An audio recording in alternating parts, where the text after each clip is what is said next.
ও হচ্ছে আমার ছেলে, ক্লাস 1-এ পড়ে। ওর সুন্নাতে খাতনা করাতে চাই। নাম কি? টুনটুনি।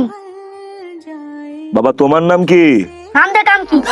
বাবা তোমার যে একটা টুনটুনি পাখি আছে না, সেই টুনটুনি পাখিটা কাটতে আসছি। আমাকে ওনার কত বড় সাহস, উনি আমার টুনটুনি পাখি কাটতে আসছে। আপু শোনো, তুমি একটুও ব্যথা পাবা না, একটু মাংস কাটবে। তারপরে আমরা তার ফুপি, খালা, মনে, আন্টি সবাইকে বাসায় দাওয়াত দিয়ে মাংস পোলাও খাওয়াবো। একটুক মাংস দিয়ে তুমি সবাইকে কিভাবে খাওয়া?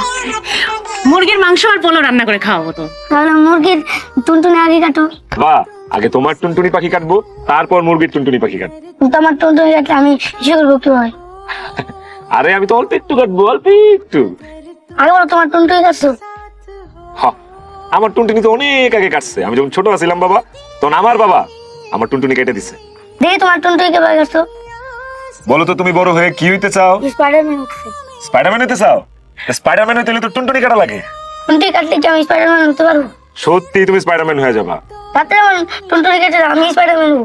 সাব্বাস, স্পাইডারম্যানের অনেক সাহস।